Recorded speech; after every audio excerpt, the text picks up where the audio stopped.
지금 하나님께서 우리에게 주신 말씀 같이 나누도록 할까요? 하나님께서 주신 말씀 사도행전 16장 10절로 15절까지의 말씀입니다. 사도행전 16장 10절로 15절까지의 말씀, 우리 말씀 띄워주시고요. 우리 한 절씩 교독하겠습니다. 바울이 그 환상을 보았을 때 우리가 곧 마게도냐로 떠나기를 힘쓰니 이는 하나님이 저 사람들에게 복음을 전하라고 우리를 부르신 줄로 인정함이로라.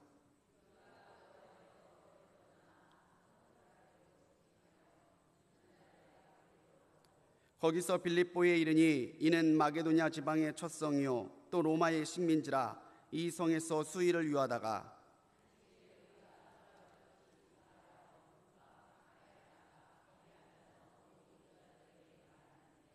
두아드라시에 있는 자색 옷감 장사로서 하나님을 섬기는 루디아라 하는 한 여자가 말을 듣고 있을 때 주께서 그 마음을 열어 바울의 말을 따르게 하신지라. 그와 그 집이 다 세례를 받고 우리에게 청하여 이르되 만일 나를 주 믿는 자로 알거든 내 집에 들어와 유하라 하고 강권하여 머물게 하니라. 아멘.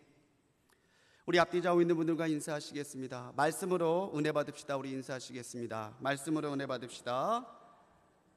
아멘. 네, 우리 성도님들 루디아에 대해서 들어보셨어요? 루디아. 예, 들어봤죠. 알죠. 예, 많이 들어본 여인의 이름이죠. 올해 초에 우리들은 구약에 있는 여성들에 대해서 함께 은혜 나눴었고요. 이번엔 신약에 있는 여성들에 대해서 함께 은혜 나누는 시간입니다. 두 번째 시간인 오늘의 주인공은요, 우리가 많이 들어보고 잘 알고 있는 루디아죠. 한 여인 루디아가 거룩한 씨앗이 돼서 교회가 생겼습니다. 그 교회가 우리가 잘 알고 있는 빌립보 교회예요. 빌립보서의 수신자였던 빌립보 교회. 이 빌립보 교회가 루디아라고 하는 한 여인이 씨앗이 돼서 세워진 거죠. 본래 루디아는 이 두아디라의 여인이었어요. 두아디라가 고향이었다는 거죠. 그래서 그녀의 고향인 두아디라에 가보면 이렇게 루디아를 기념하기 위한 루디아 기념교회가 서 있습니다. 과연 하나님의 역사는 사람이 능히 짐작조차 할 수 없을 만큼 신비롭죠. 한 여인의 회심이 한 교회를 세울지 누가 알았어요? 한 사람은 분명히 작습니다. 하지만 그 놀라운 역사의 시작, 하나님께서 놀라운 일을 일으키실 때는 한 사람의 변화에서부터 시작된다고 하는 거예요. 제가 한 이야기를 좀 들려드릴게요. 1883년 8월에 인도네시아에 있는 크라카타우라는 섬에서 화산 폭발이 일어났어요.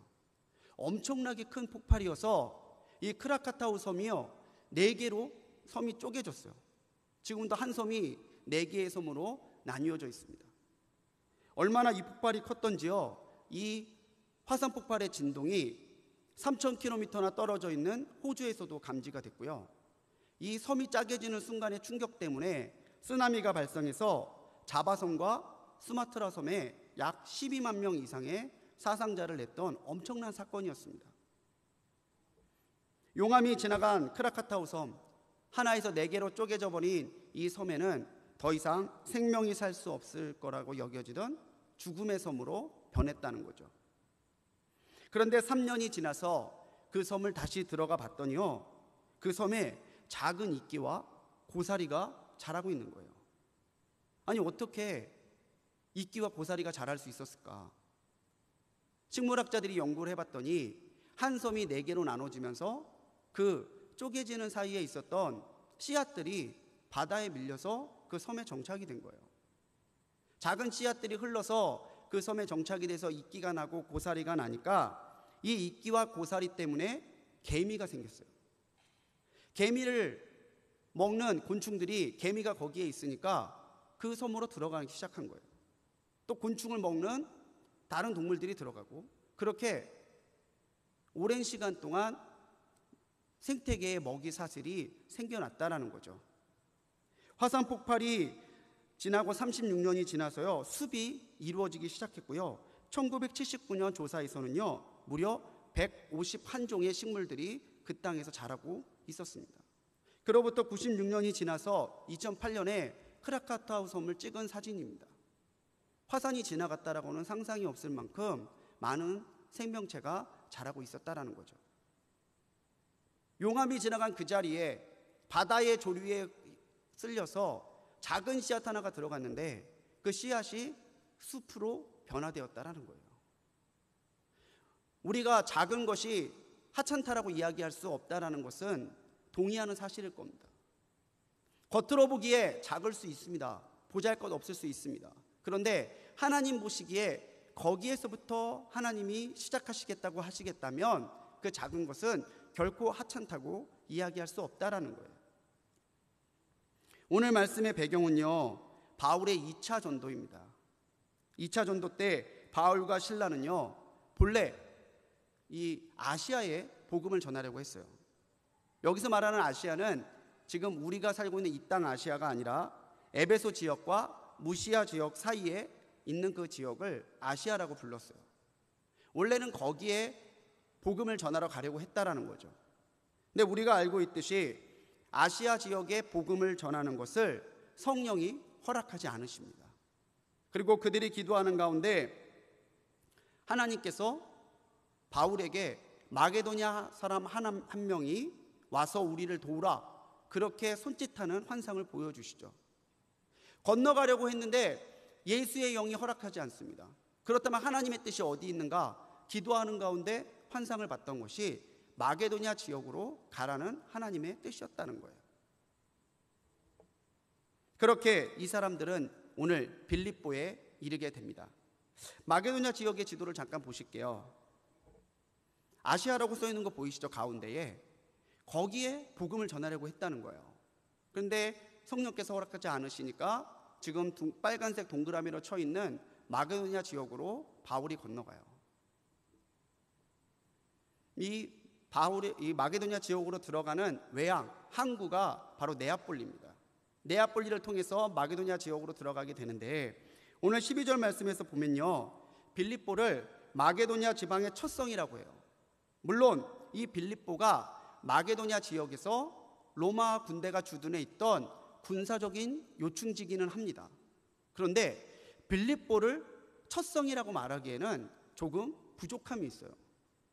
왜냐하면 이 마게도냐 지역의 주도는요, 빌립보가 아니고요, 데살로니가예요. 수도가 아니라는 얘기죠. 그럼 벌써 첫 번째 도시가 될 수 없어요. 그러면 이 빌립보 지역이 잘 사는 지역이었을까? 아니요. 마게도냐 지역의 중심지, 경제적인 중심지는 암비볼리였습니다. 그렇다면 바울이 첫 번째 들어간 성이니까 첫 성이라고 그랬을까? 아까도 말씀드렸죠. 마게도냐 지역에 들어가는 항구는요, 네아폴리예요. 그러니까 바울이 엄격하게 따지면 마게도냐 지역의 첫 번째 성이 아니라 두 번째로 방문한 데가 빌립보가 되는 겁니다. 그럼 이렇게도 첫 성이 아니고 저렇게도 첫 성이 아닌데 왜 누가는 빌립보를 첫 성이라고 했을까? 누가의 관점에서 중요한 건 뭐였냐면요, 이 빌립보에 하나님의 교회가 섰다라는 거예요. 교회가 마게도냐 지역에 교회가 세워진 첫 번째 성, 그게 빌립보였다라는 거죠.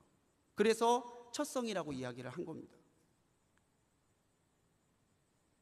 대부분의 교회가 그 시작이 미약했듯이 빌립보 교회의 시작도 마찬가지였죠. 13절에서 바울과 실라가 빌립보에 도착했습니다. 그리고 우리가 기도할 만한 곳이 있는지 기도처를 찾아보자 이러고 밖에 나갔다라는 거죠. 여기서 우리가 하나 좀 생각해 봐야 될 게 있어요. 바울이요, 어느 지역을 가나 선교를 시작하면 제일 먼저 갔던 곳은 유대인의 회당입니다. 유대인들한테 먼저 갔다는 거예요. 왜냐하면 유대인들은 하나님에 대한 지식이 있고 믿음이 있기 때문에 하나님에 대한 이야기를 시작할 수 있었다.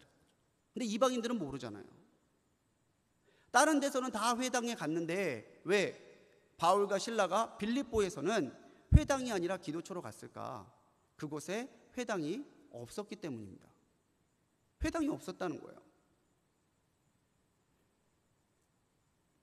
규정에 따르면요, 회당을 세우려면요, 유대인 남자 10명이 있어야 돼요. 꼭 남자여야 돼요. 남자 10명이 있어야 거기에 회당을 세울 수 있다는 거죠. 그런데 회당이 없다라는 것은 유대인의 수가 적었거나 유대인들이 종교 활동을 할 수 없던 상황이라는 것을 보여주는 거죠. 13절 말씀에 기도처라는 말이 나오죠. 기도하는데, 기도할 곳, 이 기도할 곳이 헬라어로 프로슈켄이라는 단어를 쓰는데, 이 프로슈켄은 주된 목적이 아니라 무엇이 없을 때 대신하여 모이는 장소를 이야기하는 겁니다. 그러니까 회당이 없어요. 회당이 없으니까 바울과 실라는 기도할 곳이 있을까? 그래도 유대인들이 있으니까 기도처가 어딘가에 있겠지 하고 나갔다는 얘기예요. 근데 그 기도한 곳이 어디냐? 문 밖 강가입니다. 강가.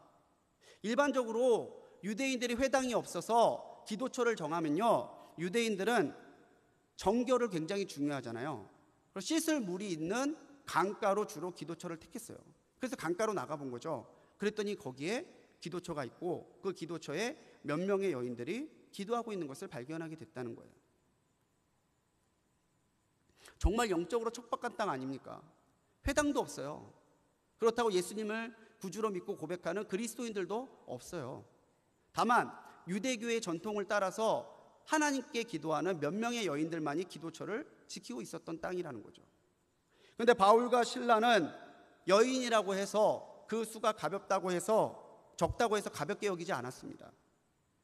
바로 그 여인들에게 복음을 전하기 시작했다는 거죠. 남성이 아닌 여성들, 유대인도 아닌 이방인들로 시작된 교회가 바로 빌립보 교회였다는 거예요. 그 여인들 중에 바로 오늘의 주인공 루디아가 있습니다. 루디아가 거룩한 씨앗이 되었을 때 빌립보 교회가 하나님의 뜻 가운데 세워졌다라는 거죠. 루디아의 특징을 봤을 때 왜 하나님이 루디아를 택했을까? 그것은 루디아가 하나님을 섬기는 사람이었기 때문입니다.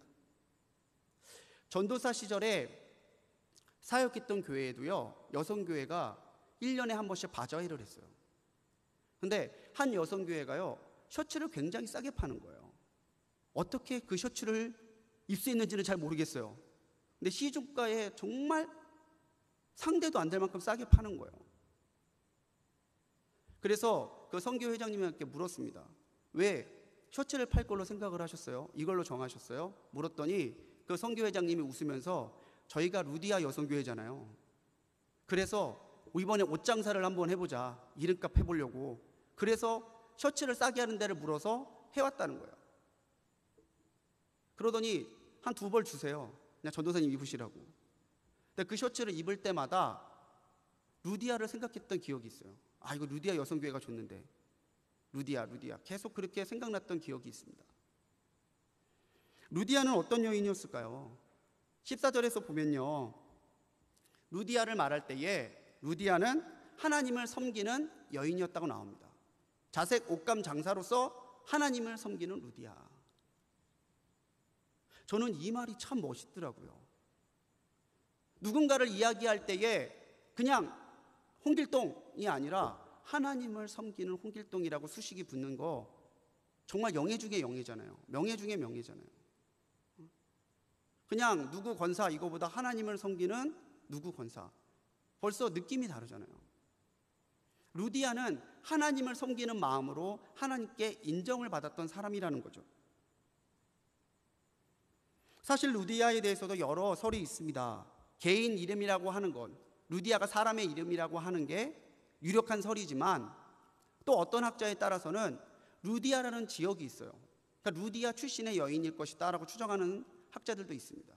근데 뭐 루디아가 사람 이름이냐 지역 이름이냐 이것보다 더 중요한 건 루디아가 하나님을 섬기는 마음으로 인정받았다는 거예요. 더더군다나 루디아는 빌립보 사람이 아닙니다. 두아디라 지역 사람입니다. 두아디라는요, 전통적으로 염색과 옷감이 발달했던 곳이에요. 이 두아디라보다 큰 빌립보 성에서 사람들이 더 많으니까 루디아는 이주해서 빌립보에서 자색 옷감 장사를 하고 있었다라는 거죠. 그런데 여기서 보면요, 이 자색 옷감 장사가 루디아예요. 루디아의 남편이 사업을 하고 있었던 게 아니라 루디아가 그 사업을 하고 있었습니다. 그렇다면 이 루디아는 독신이거나 아니면 과부라고 우리가 추정할 수 있다는 거죠. 이 두아디라에도요 교회가 있었습니다. 회당이 있었습니다. 교회가 아니고요, 회당이 있었어요. 두아디라는요 빌립보다 작은 도시였습니다. 그런데 그 땅에는 유대교 사람들이 모여서 세운 회당이 있었어요. 그래서 아마도 루디아는 회당을 통해서 하나님을 알고 믿게 됐을 거라고 추정이 돼요. 나중에 이 두아디라에는요 요한계시록에 나오는 7교회 중에 한 교회, 두아디라 교회가 세워집니다.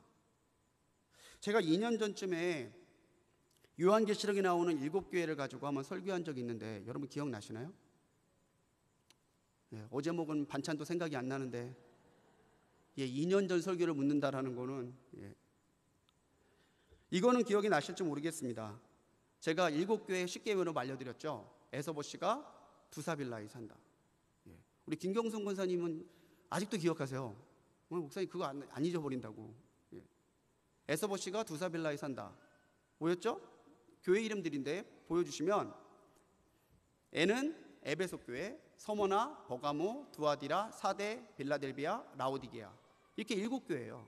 에서보 씨가 두사빌라에 산다. 그러면 7교회를 다 외우실 수 있습니다. 그 중에 한 교회가 바로 두아디라 교회였다라는 거죠. 루디아는 기독교인이 아니었지만 유대교인이었지만 하나님을 섬기는 마음이 있었고요. 그 섬기는 마음을 하나님께 인정받고 있었어요. 하나님을 알고 믿고 섬기는 마음은 거룩한 마음입니다. 하나님이 거룩하신 분이기 때문이죠. 바울을 통해서 복음의 씨앗이 뿌려지기 전에 이미 루디아의 심령에는 복음을 받아들일 만한 밭이 있었다라는 거죠. 하나님을 사랑하고 섬기는 마음입니다. 이 시대의 교회도요 숫자적으로 보면 남성보다는 여성이 많죠. 제가 감리교 목사로서 감사하고 자랑스러운 게 있다면은 감리교는 시작부터 여성들의 지도력을 굉장히 중요하게 여겼던 우리 공동체라는 거예요. 웨슬리 목사님은요 당시 소외되었던 여성들을 속장으로 세웠어요. 웨슬리 목사님이 세웠던 속장 중에 사라 크로스비라고 하는 속장이 있습니다.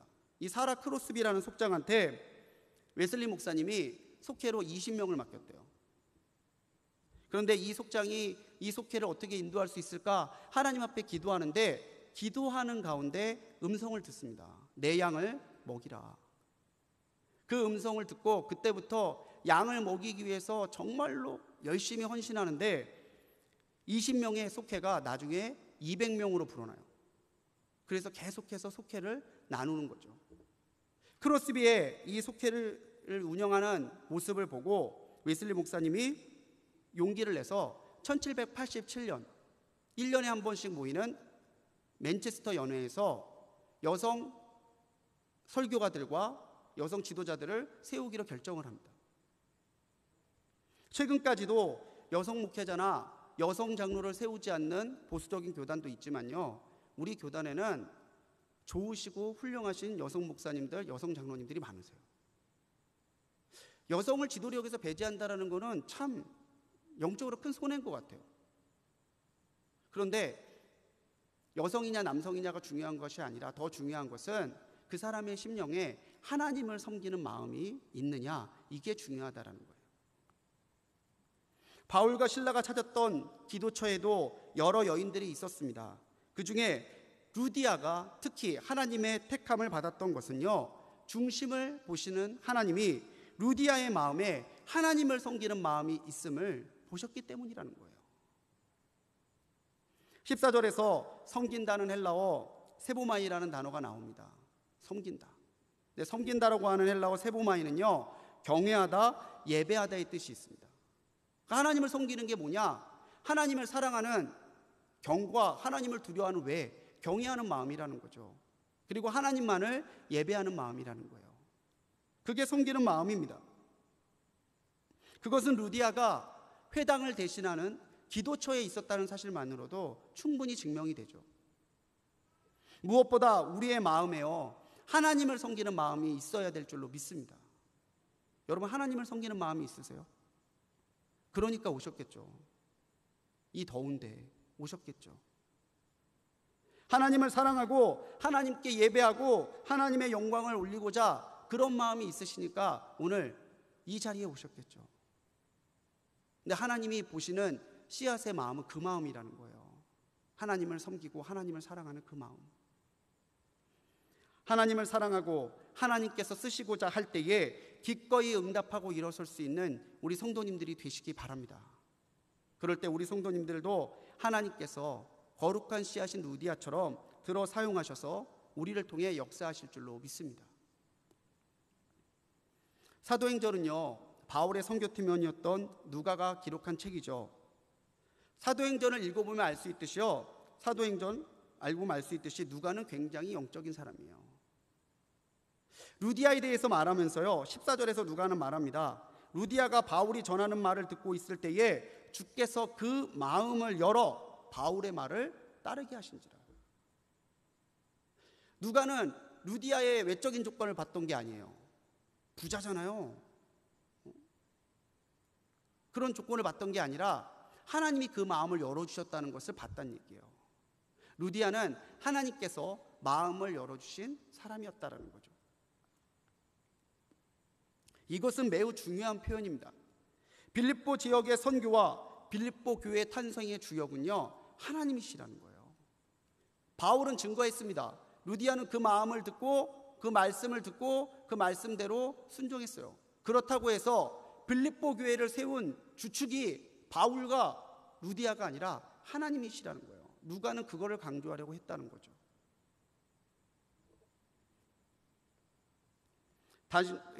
다시 우리 바울의 행적을 되짚어 보면요, 하나님의 놀라운 계획을 우리는 알게 되잖아요.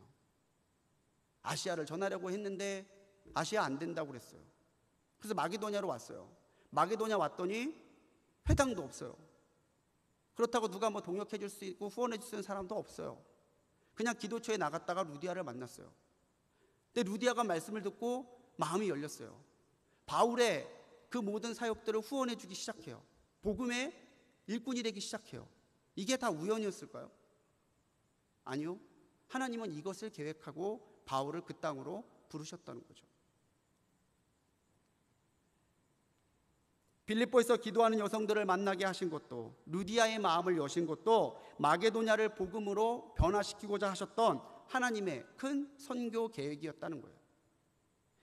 데살로니가전서 5장 24절에서 사도 바울은 말합니다. 너희를 부르시는 이는 미쁘시니 그가 또한 이루시리라.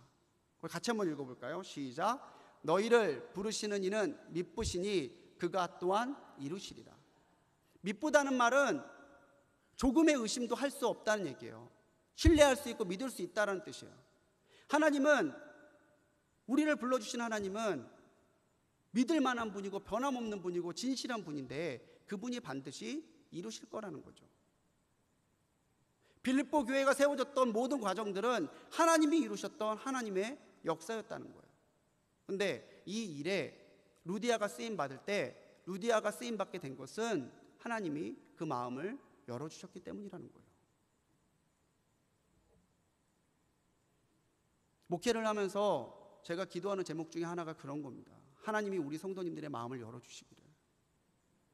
예배하고자 하는 마음, 섬기고자 하는 마음, 사랑하고자 하는 마음, 맡기시는 대로 감당하겠다는 그 마음은 하나님이 열어주시지 않으면요, 안 돼요. 제가 아무리 부탁하고 아무리 간곡하게 요청한다고 해서 마음이 바뀌겠습니까? 근데 성령님의 마음을 바꿔주시면요, 정말 어떤 일이든 감당하는 하나님의 사람이 된다는 거예요. 마음이 바뀌는 게 아니라 하나님의 마음을 열어주셔야 된다는 거죠. 하나님의 역사는 하나님이 이루어 가십니다. 때로는 우리의 계획과 다르고 우리의 시간과 다르기는 하지만 하나님이 하시는 일은요, 우리가 하는 일보다 놀랍고 크다는 거예요. 이 일을 위해서 하나님은 우리의 마음을 여시고 이 일에 동참하도록 부르신다는 거죠. 그렇기 때문에 우리는 하나님께 끊임없이 물어야 됩니다. 하나님, 하나님의 뜻이 어디 있습니까? 하나님의 계획에 순종하도록 나를 훈련시켜야 돼요.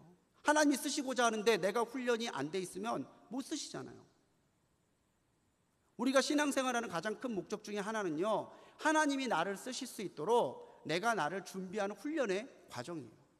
그래서 기도하라고 하는 거고요. 그래서 말씀 보자고 하는 거고요. 그래서 같이 모이자고 하는 거예요. 나의 관점이 아니라 하나님의 관점에서 보아야 된다는 거예요. 역사 강사로 유명한 설민석 씨가 TV에 나와서 미켈란젤로의 유명한 석상이죠. 조각상인 피에타에 대해서 설명해 주는 걸 들었어요. 이 피에타라고 하는 뜻은 라틴어로 자비를 베푸소서라는 뜻입니다. 십자가에 못 박히셔서 운명하신 예수님을 마리아가 안고 있는 걸 조각한 상이죠. 그런데 이 피에타 상을 정면에서 보면요, 사람들이 이상함을 느낍니다. 예수님보다 마리아가 더 커요. 아무리 마리아가 키가 크고 골격이 크다 할지라도 30대가 넘는 예수님이 뭐 마르시고 뭐 그렇게 했다 하더라도 30대가 넘는 남자 청년보다 몸이 클 리가 없잖아요. 그런데 그렇게 만들어졌어요. 미켈란젤로의 중점은요, 정면이 아니었어요. 정면으로 보면 마리아가 커 보이지만요, 이것을 위에서 올려보면 그 큰 마리아는 보이지 않고 마리아는 정수리만 보여요. 운명하신 예수님만 보인다는 거죠. 이게 하나님의 관점이라는 거예요. 미켈란젤로는 정면을 염두에 두고 만든 것이 아니라 위를 염두에 두고 만든 거예요. 하나님이 보시는 그 관점. 사람들은 큰 석상을 볼 줄 모르겠지만 하나님은 십자가에 못 박히셔서 자신의 뜻을 이루신 예수님을 주목하고 계셨다는 거죠. 이게 미켈란젤로의 강조점이었다는 거예요. 그게 은혜가 되더라고요. 그게 마음의 감동이 되더라고요. 조각상 하나를 만들면서도 하나님의 관점을 생각하고 만들었는데, 우리는 하나님께서 주신 일을 감당하면서 내 삶을 살아가면서 하나님의 관점을 염두에 두고 살고 있는지 돌아보게 되더라고요. 하나님이 찾으시는 사람은 하나님의 마음을 품은 사람이에요. 하나님이 우리의 마음을 열어주시면 그때는 내 마음이 아니라 하나님의 마음으로 살아가게 되어 있습니다. 하나님이 아시아 선교를 막으셨을 때 바울이 실망했다거나 하나님께 항변했다고 하는 구절이 없어요. 바울은 기도하는 중에 환상 보고 따라가는 거죠. 말씀을 들으면서 하나님이 자신의 마음을 열어주셨을 때에 루디아도 자신의 마음을 여는 그 말씀을 따라 순종했다는 거예요. 저도 쉽지 않습니다. 지금까지 셀 수 없는 기도 제목들이 있었어요. 기도 제목 중에는요, 제가 기도한 대로 응답된 것도 있지만 그렇지 않은 것도 있습니다. 그럴 때 저도 인간적인 낙심을 했던 때가 있어요. 왜 안 들어주시지? 내가 보기엔 지금이 딱 타이밍인데 왜 하나님이 움직이시지 않으시지? 그렇게 인간적인 낙심을 할 때도 있었어요. 그런데 중요한 건요, 나중에 하나님이 인도하신 것을 보면 제가 구했던 것보다 더 선한 거였다는 거예요. 그래서 저는 선하게 역사하시는, 선용하시는 하나님을 믿습니다. 하나님은 분명히 나의 이성을 창조하셨습니다. 그리고 그 이성으로 하나님을 택하고 순종하기를 원하시죠.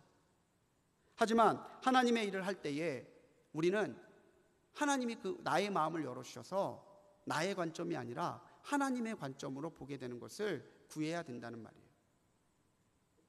과연 하나님이라면 어떻게 하실까? 하나님이 이 일을 기뻐하실까? 이 일이 하나님께 영광이 되는 것일까? 내 뜻대로 일을 하는 것이 아니라 내가 보기엔 이 일이 좋은데, 내가 보기엔 이렇게 하는 게 맞는데 과연 하나님도 그렇게 생각하시는가? 끊임없이 하나님의 뜻을 물을 때에 우리는 기도한 대로 흘러가게 하시면 감사하게 되고요, 기도한 대로 되지 않더라도 하나님이 더 선하게 역사하실 것을 바라볼 수 있는 사람들이 될 수 있을 거예요. 선배 목사님이 남기신 칼럼을 읽었습니다. 형제가 있었어요.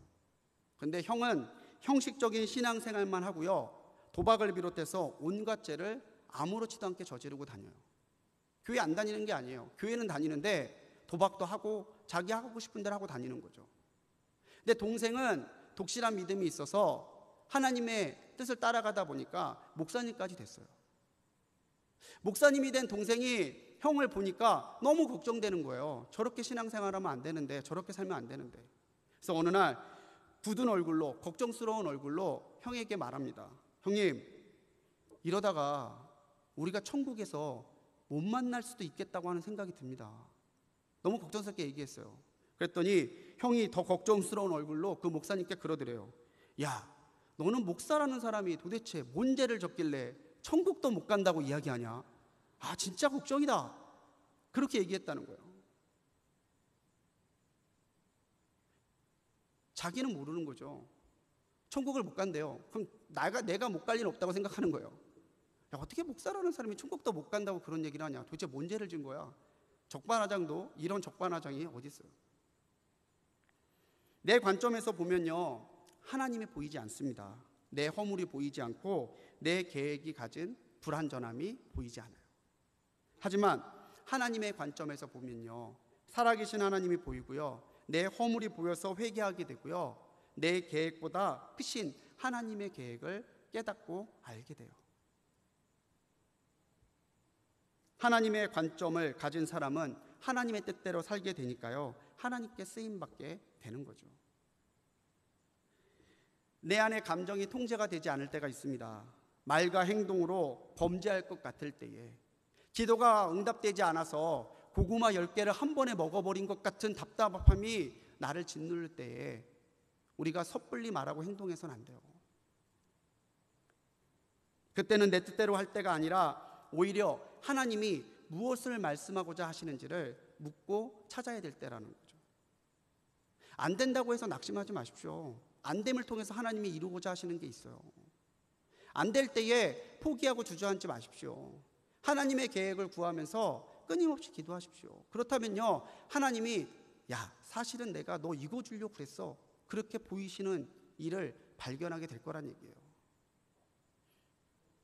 루디아가 말씀의 마음이 열렸을 때에 바울을 초청하면서 우리 집이 교회가 될 거라고 생각했을까요? 아니요, 그렇게 생각 안 했을 것 같아요. 받은 은혜가 좋고 말씀 전해주는 바울이 귀한 것 같으니까 그냥 여기 머무는 동안에 내가 편하게 해드려야 되겠다, 그 마음 하나였을 거예요. 그런데 하나님이 그 마음을 보시고 그 마음을 따라 역사하셔서는 루디아의 집을 교회로 바꿔놓으시잖아요. 상상도 못했던 일이 일어나는 거죠. 사랑하는 우리 성도님들, 하나님께서 마음을 열어주시기를 축원합니다. 그리고 열어주신 마음을 따라 나의 관점이 아니라 하나님의 관점에서 보고 살아가시기 바랍니다.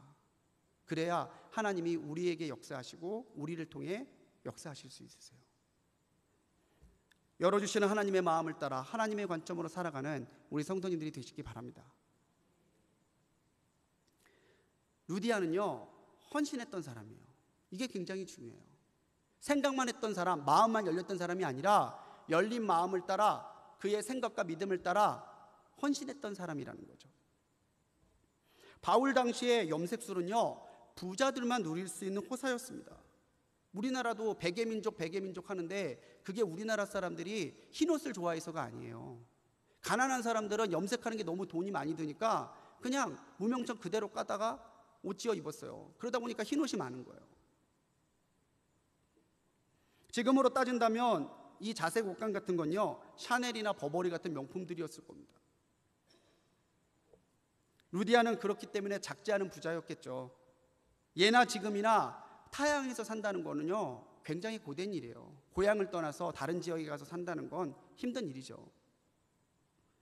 남성도 아닌 여자가 고향인 두아디아를 떠나서 빌립보에서 사업을 하다 보니까 별의별 일이 많았을 거예요.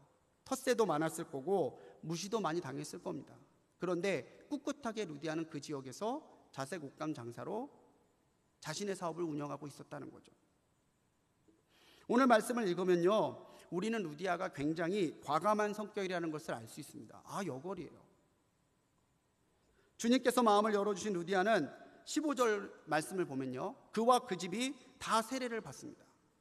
여기서 말하는 집이라는 단어를 헬라어 본문에서 보면 오이쿠스라는 단어를 쓰는데요, 이 오이쿠스라는 단어는요, 건물을 말하는 게 아니라 가족 구성원을 의미하는 거예요. 식구, 가족들을 의미한다는 거죠. 루디아는 말씀을 듣고 자신만 회심했던 사람이 아니라 온 집안 사람들을 다 전도했던 사람이라는 거예요. 그만큼 영향력이 있었던 사람이라는 거겠죠. 그러면서 바울에게 나를 주 믿는 자로 알거든 내 집에 들어와서 유하라 강권했다고 그래요. 강하게 권했다는 거죠. 바울이 거절하고 사양할 여지조차 주지 않았다라는 거죠. 이렇게 빌립보 교회가 탄생하는 거예요.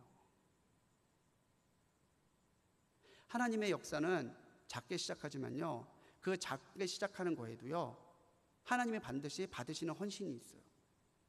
헌신이 없이 이루어지는 하나님의 일이 없어요.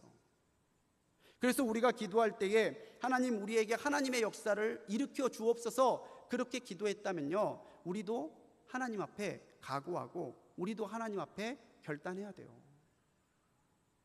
하나님의 역사를 보고는 싶어요. 하나님의 역사를 누리고는 싶어요. 그런데 하나님의 역사를 위하여 감당해야 될 헌신은 부담돼요.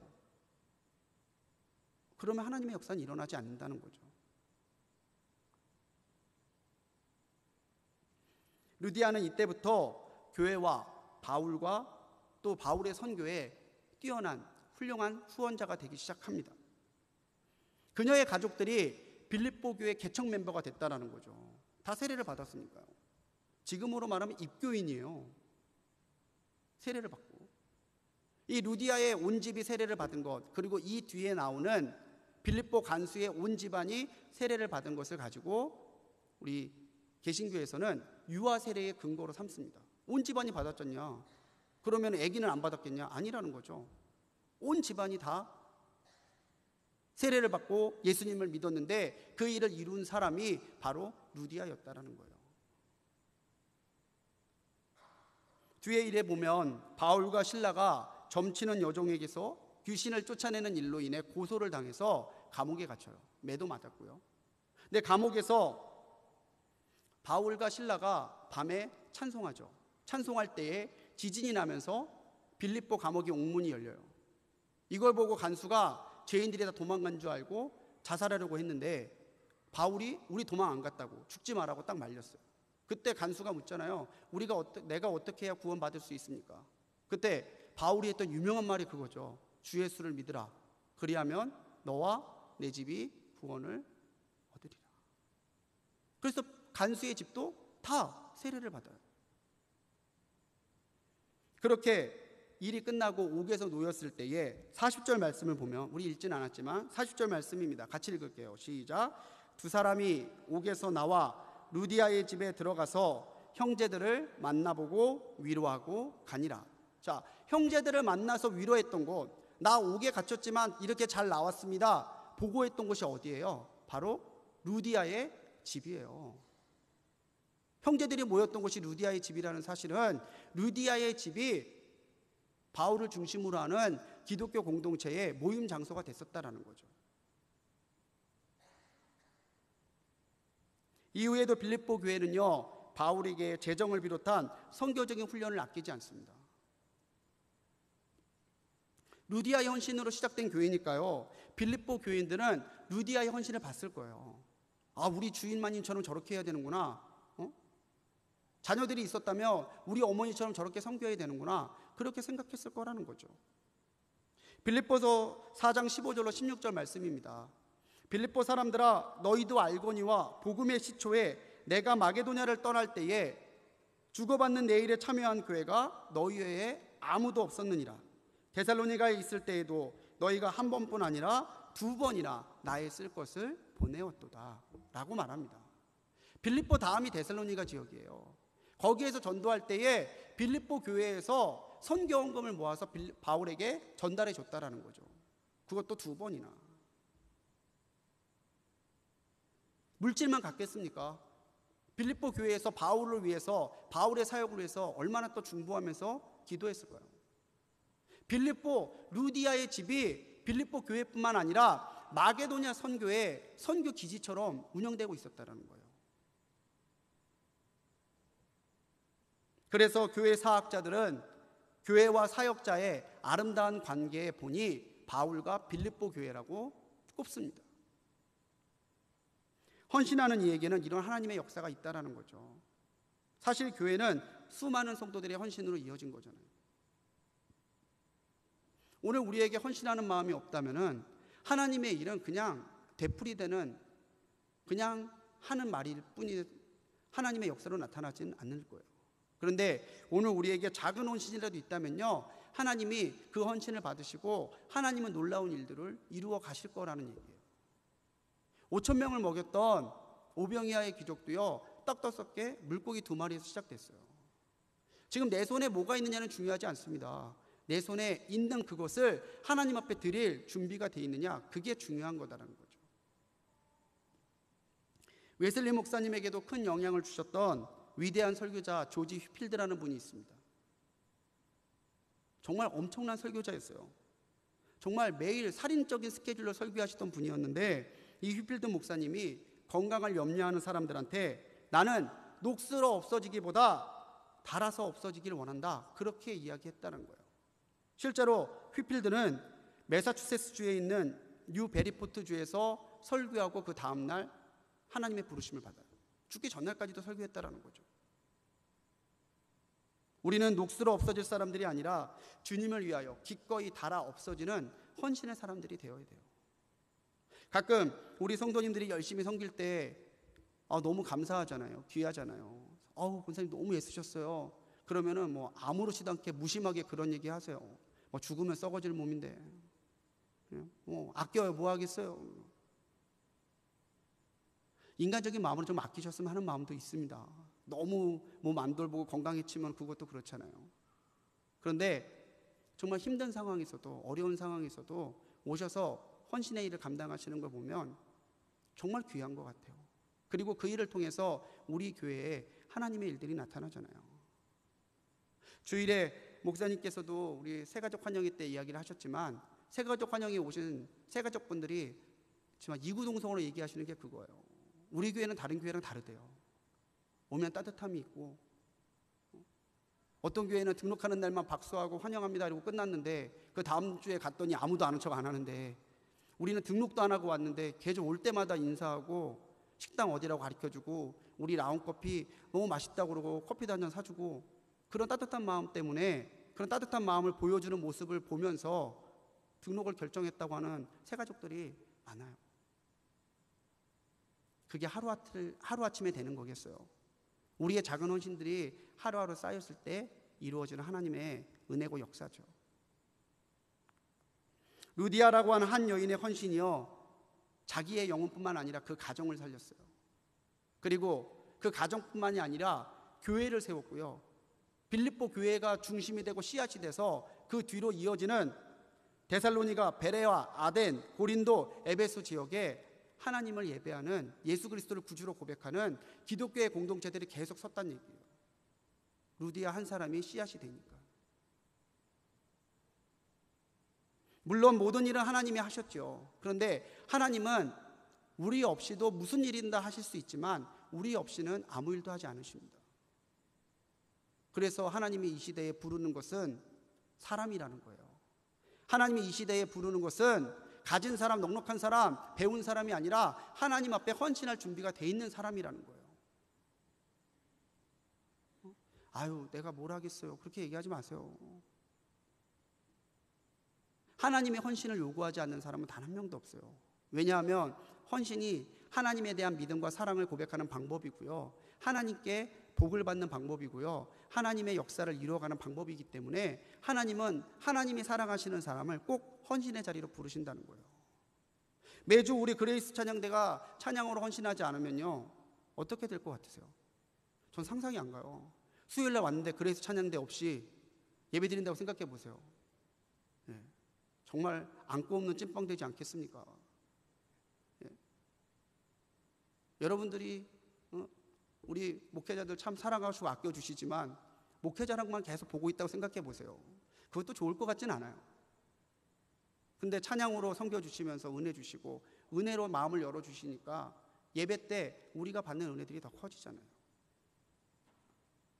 그리스 찬양대만 그렇습니까? 우리 교회의 모든 것에 다 우리 성도님들의 손길이 안 닿은 곳이 없어요.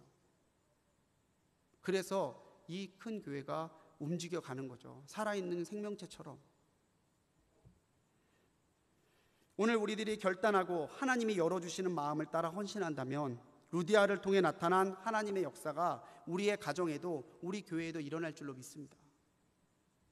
사랑하는 성도님들, 우리는요 아직 그어지지 않은 성량이에요. 그어지지 않은 성량. 성냥 한 개비는 작은 힘으로도 부러뜨릴 수 있죠. 그런데 그 성냥에 그어져서 불이 붙는다면 그 성냥 한 개비의 불로도 산을 태울 수도 있습니다. 오늘 우리가 아직 그어지지 않았다면 하나님께 붙들려서 그어지기를 사모해야 돼요. 하나님, 나를 그으셔서 내게 불씨를 주옵소서. 내가 불꽃이 되게 하여 주옵소서. 그렇다면 나를 통해서 불같은 하나님의 역사가, 우리를 통해서 불같은 하나님의 역사가 일어나기 시작할 거예요. 사랑하는 성도님들, 하나님만을 섬기고 사랑하시기 바랍니다. 성령님께서 내 마음을 여시고 인도할 수 있도록 나를 들이십시오. 그 헌신하는 마음에 하나님께서 우리 가정에, 우리 교회에 놀라운 일들을 이루어 가실 거라는 거예요.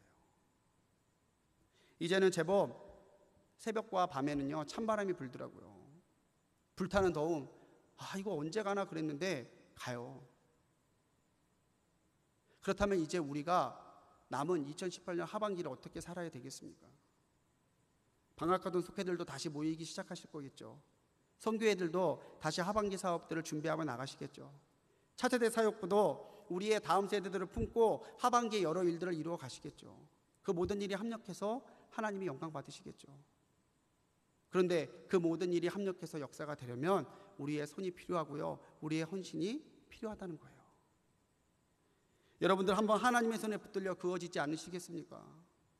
나를 불태워서 하나님의 불같은 역사에 한번 초석이 돼보지 않으시겠습니까? 그렇다면 지금 결단하는 이 마음만으로도 충분하다는 거죠. 나를 통해서 하나님이 일으키실 놀라운 일들을 꿈꿔보십시오. 저는 제일 비참한 삶이 꿈이 없는 삶인 것 같아요. 내가 하나님께 붙들려 쓰임받게 될 것을 꿈꿔보십시오. 우리 가정이 하나님께 붙들릴 것을 꿈꿔보십시오. 우리 교회가 하나님의 손에 붙들릴 것을 꿈꿔보십시오. 그리고 그 꿈꾸는 자리에서 하나님의 역사는 시작이 된다니까요. 지난 월드컵 때 유명했던 카드 섹션 묻고 여러분 기억하십니까? 꿈은, 이러면 제가 외로워진다고 몇 번을 얘기하잖아요. 외로워진다고요. 꿈은 이루어진다요. 근데 정확히 말하면은 하나님이 이루시는 거예요. 믿음으로 우리가 품는 꿈은 하나님이 이루어 주세요. 내 욕심에 따라, 내 이익에 따랐다는 꿈은 될 수도 있고 안 될 수도 있겠지만 하나님의 꿈은요, 하나님이 반드시 이루십니다. 거룩한 씨앗이었던 루디아처럼 오늘 내가 이 세대의 루디아가 되어서 하나님의 손에 붙들려 하나님의 놀라운 역사의 시작점이 되기를 사모하는 우리 성도님들이 되시기 바랍니다. 여자니까 못한다고, 여자니까 할 수 있습니다. 나이가 많으니까 못한다고, 연세가 있으시니까 하실 수 있습니다. 나는 어리니까 할 일이 있어요. 각자에게 하나님께서 요구하시는 것은 못하는 것을 요구하시지 않습니다. 할 수 있는 것을 말씀하시고요, 또 하게 하나님께서 도우십니다. 우리가 마음으로 우리의 한계를 저을 필요가 없다는 거예요. 주여 내가 여기 있나이다, 나를 보내셔서 한 마음이면요, 뒤는 하나님이 책임지시고 격려하시고 등 떠밀어 주시고 할 수 있도록 감당해 주신다는 거예요. 오늘 내가 이 세대의 루디아가 되어 하나님의 손에 붙들려 하나님의 놀라운 역사의 시작점이 되기를 사모하고 나의 헌신을 통해서 하나님의 불같은 역사가 일어나기를 꿈꾸는 우리 모든 성도님들 되시기를 주님의 이름으로 간절히 축원합니다.